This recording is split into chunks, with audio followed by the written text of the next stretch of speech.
Whenever people talk about the debt the States owns, right, the US debt, people tend to freak out, people tend to get very political. We have to save money, we shouldn't raise the debt ceiling, etc. But actually, when we look at the fundamentals of all of this, having debt is very, very positive. Now, it is of course important that the debt is productive, right? That we're not just wasting money. But if you as a government have the choice, should I be raising taxes or should I be taking more debt? Debt is not just the easier way, it's also the rational path. And so here's how this gets politicized. There is the US debt clock. Red increasing numbers everywhere. Let's panic. Let's not live beyond our means and burden our children. And that's then how that looks over time. Usually we see debt increase. We had our financial crisis in the middle. But in general, this is a number that tends to go up. But there's another number that's going up as well. And that's the money supply. Check this out. This is USM2. Debt gets diluted over time because there's more and more money circling around. And then let's have a look. This is the US debt balance divided by USM2. In the last 20 years, this actually went down by more than 30%. Imagine you can borrow money from a friend, say $100, and in 20 years from now, in real purchasing power, you only have to pay back 70 of those $100. Wouldn't you make that deal? This is effectively what the government is doing because the government is expanding the monetary base faster. And so once we look through the lens of monetary expansion, we suddenly get a few eye-openers. For example, this here. This is the US GDP divided by the US money supply. So people are always talking about how we've got GDP growth, etc.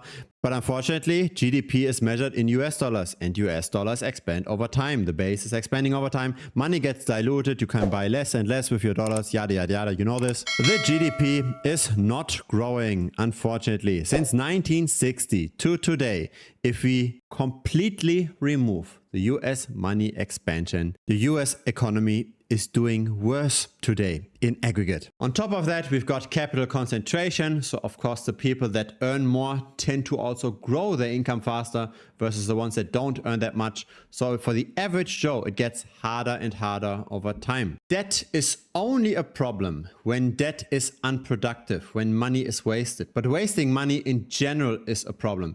Debt in itself is good if the cost of the debt is below the monetary expansion. Now, historically, USM2 tends to grow by roughly 6.8% over the decade. So if you are buying something that doesn't lose its value by more than 6.8% per annum, you are doing fine. So it's about having cheap debt. So let's say you only pay 3% for your debt and money expands by 6.8%. You're then gaining 4.8% per annum on the debt if you buy something that doesn't go down at all in value over time. For example, Bitcoin. Property, unfortunately, does not serve that purpose. Property goes up over time, as in the US dollar price goes up over time, but doesn't go up by 6.8%. It goes up by 5.3% roughly over the decades. So again, I have that number from the Federal Reserve. Just annualize this growth from 17.8 thousand in 1963 to currently 421,000. When you're annualizing this, you get to 5.3% per annum, which again is less than monetary expansion. It's less than the 6.8% that USM2 is growing. This capitalistic system, this system of fiat currency, the currency that can simply just expand based on a whim, that's not based on anything beyond the person that promises to repay it.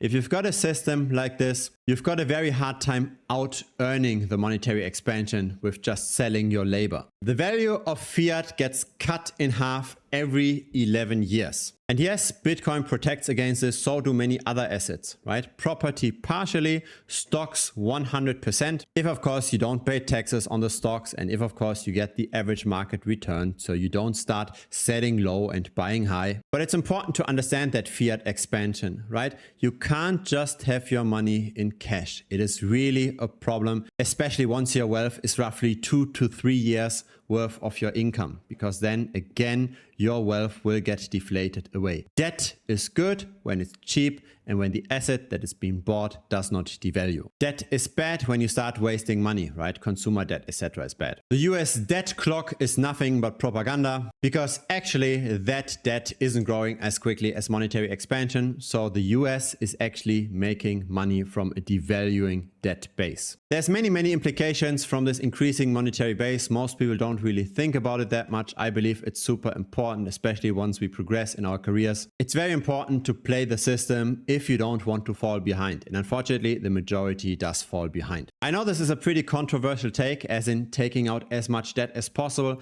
but I like to discuss this, so feel free to join our Telegram. I'm there regularly, looking very much forward to chatting with you. It's 100% free. Simply click on the link down below. Looking forward to seeing you there. Cheers!